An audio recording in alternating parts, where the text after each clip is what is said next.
Alright, welcome back Math 20-3. Today's lesson involves slope and rate of change, which is chapter 1, but more importantly, we're going to talk about angle of elevation and distance. Fortunately, today's lesson is quite straightforward. In fact, we already did a bit of this style before when we learn about trigonometry. So, before we get into, let's talk about Pythagorean theorem, which is a little bit of a pre-review. Pythagorean theorem always deal with hypotenuse, and we generally use the word C, and whatever the last two, doesn't really matter which one you decided as A or B. You can put B as down and then A as right, something like that too. These are interchangeable.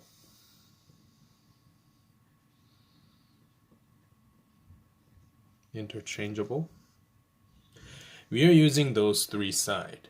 Pythagorean theorem basically states that hypotenuse, if you square root of that, that's basically equivalent to the other side that is also square. So c squared is equal to a squared plus b squared.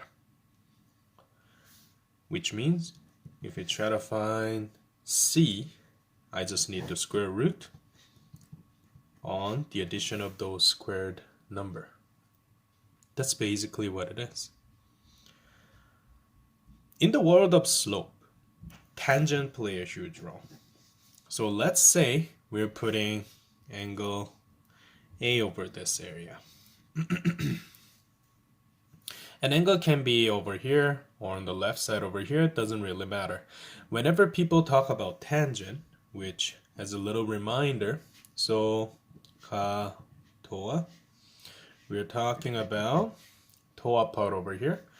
Basically, that's a fancy way of saying tangent of an angle is equal to opposite over adjacent. That's what it is. So, if the angle is tangent A, it's a fancy way of saying,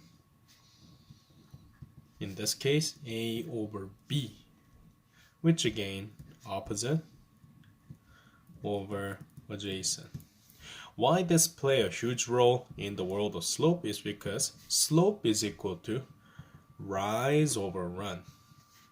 You may see a little bit of a correlation. This A over B and rise over run basically work very similarly. Without further ado, let's do a classic example. I believe you can find this in one of the chapters page. The page starts at 20 all the way to 35, somewhere over there. So, example number 1. Determine the hypotenuse from this triangle ABC. Hypotenuse is the longest side. So that means line segment AB is my hypotenuse. Question A, already done. Question B, determine the angle A.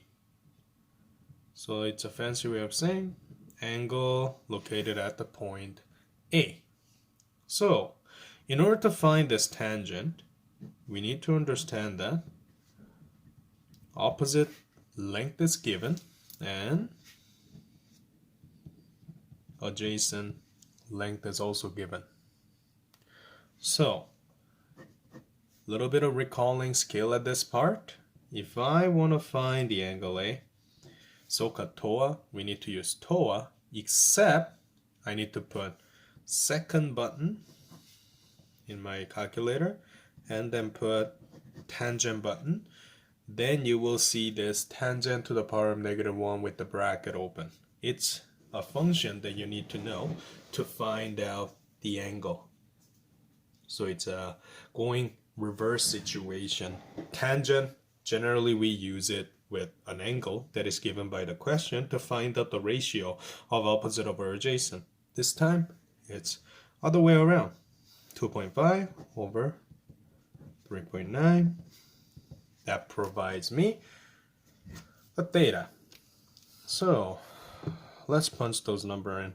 Second function tangent, and you go 2.5 divided by 3.9 and you enter, then you have 32.66. If you round it up, that's a number.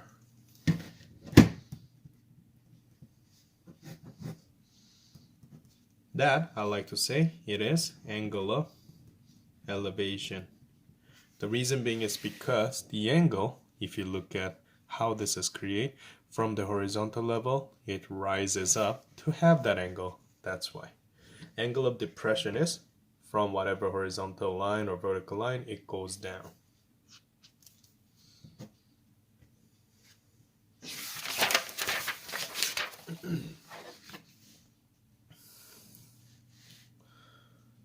Now, next example, how can the slope formula be applied to trigonometry?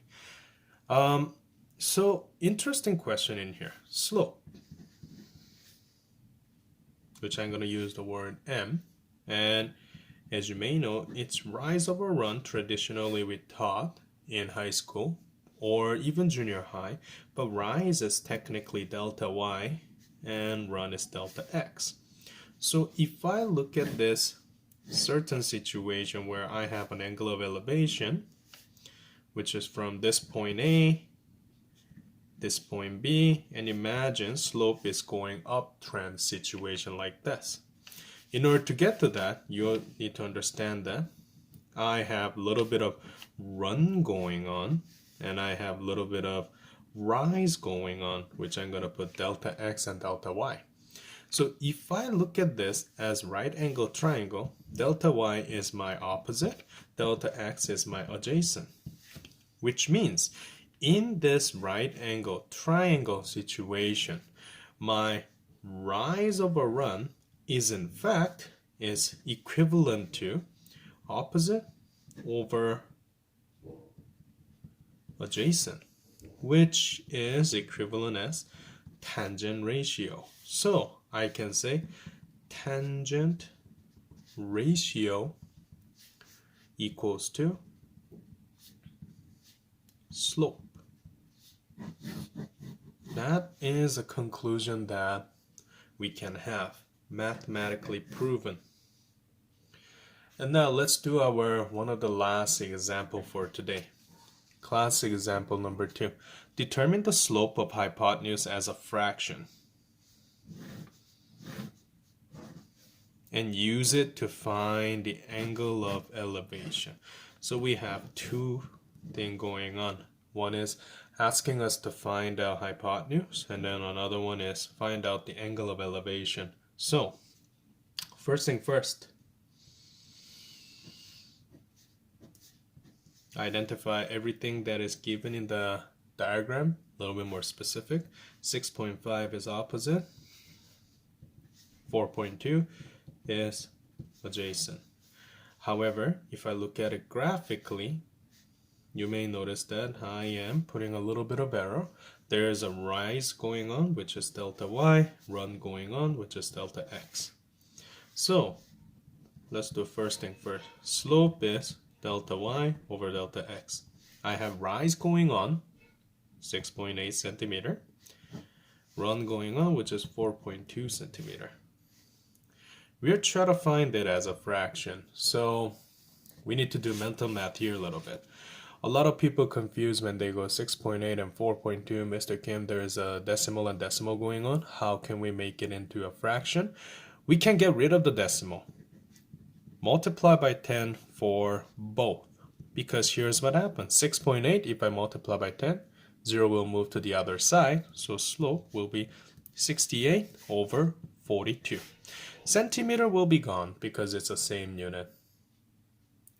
Now 68 and 42, we just need to simplify these. Right now I have even number, 8 as an ending, 2 even number. So why don't you divide it by 2 for both? Then 68 divided by 2 become 34. 42 divided by 2 become 21. Now think about some of the factor now. 34 and 21 is at the smallest we can get. 34 we can divide it by 2, and then if I divide 34 by 2, that's 17. 2 and 17, but 21 is, well, when you think about factor, what multiplies together to make 21? It's 7 and 3.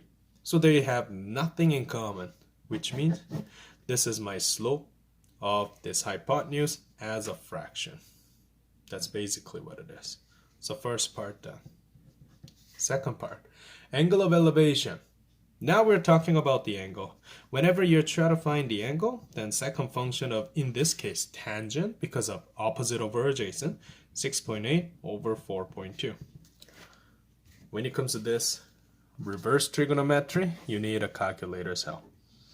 Second function tangent, 6.8 divided by 4.2, give me 58 point, and we need to round it up a little bit. 58.30 as an angle. And that is my answer for the second one. We found angle of elevation and then slope of hypotenuse. Ladies and gentlemen, your homework for today is basically do every question that it says build your own scale on page 22 all the way to 26.